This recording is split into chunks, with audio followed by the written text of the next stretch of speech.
How to whiten teeth like Mr. Beast does in his thumbnails. Now for me, this is a 3-stage process, and I'm sure everyone has their own method, their way of doing this, but this is how I do it, so let's begin. Okay, so here we have our lovely friend, Mr. Beast. Let me just zoom in, and we're going to just focus on the teeth section, of course. So the first step we are going to do is we are going to go to the adjustment layers and click on hue and saturation, and we're going to make sure that this is placed above the subject layer. Let's clip it as well, Alt or Option, in between the two layers and click, and let's take the saturation all the way down to -100. As you can see. Now what we'll do is within this layer mask, let's invert it, so Command or Control I to invert, and now let's press B for the brush tool, have the white color selected. Make sure you have a hard brush, so set the hardness to 100% and your flow to 100% as well, and all it really is at this stage is just painting over the teeth.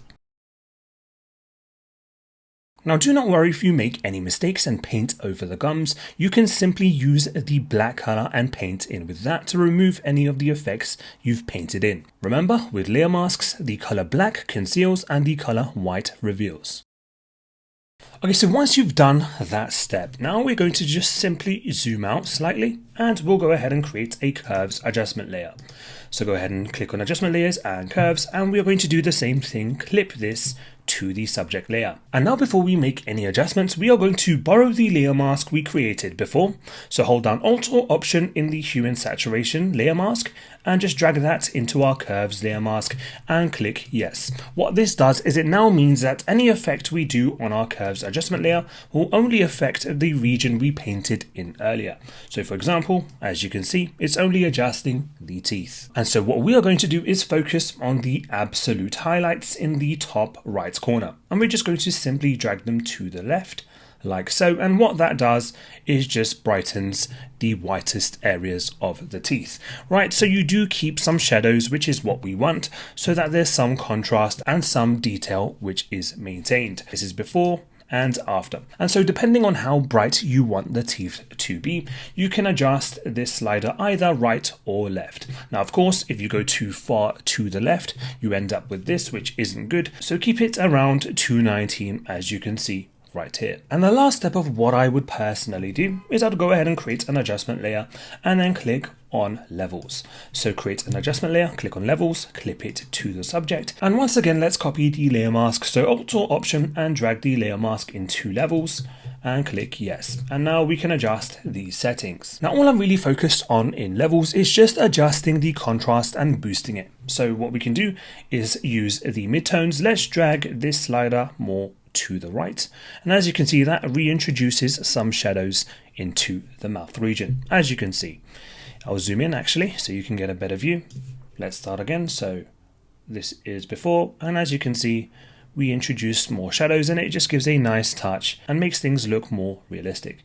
So let's take this to 0.85. I think that is more than enough. And so this is before and this is after. So all of these 3 adjustment layers serve their own purpose. For the hue and saturation layer, we are focusing on adjusting the color of the teeth itself. For the curves adjustment layer, we are focusing on the brightness of the teeth. And then for the levels adjustment layer, we are focusing on the contrast of the teeth. Now let's just toggle off all of our adjustments. Now, say for example, we want to create something more realistic, because it's not every day that we're going to create a Mr. Beast style thumbnail, and for the most part, most of you will not need to go this far in terms of whitening teeth. So how do we create something which looks more realistic? So what we can do, if you are going for the more realistic look, is let's just focus on hue and saturation. So in this adjustment layer, what we will do is we'll just reset it back to 0. I'd probably take it down a slight bit, maybe to -20, right? So you are adjusting the saturation of the yellow, but just not too much. Now in curves, what I would do is I would actually just take the absolute highlights all the way back to the top right, and I would just focus on the midpoint value. So what I would do is click in the middle to create a point, and I would just drag it up ever so slightly just to brighten the teeth as a whole. Now as you can see, we haven't removed all of the yellow, but this is a more realistic look, and there's a better way to approach retouching, especially if you're focusing on a thumbnail in a more formal niche. This is the best way to approach it. So as you can see, this is before and this is after. And with levels, that's optional. You can adjust that, but it's really up to you. This wouldn't make too much of a difference, but as you can see, it can do. But you can play around with this setting. And so this is before, and this is after, just slightly removing some yellow, but keeping the teeth a natural colour. And of course, if you're going for the most authentic look, then you wouldn't have any adjustments at all, and just keep it as is. And so this is really personal preference, guys, but now at least you know there's 3 different options, 3 different routes you can go down. You can decide to do nothing at all, you can decide to brighten the teeth a slight bit, or you can take it to the Mr. Beast level if that's what you prefer. Thank you very much, guys, for watching this video, and I'll see you in the next one. Peace.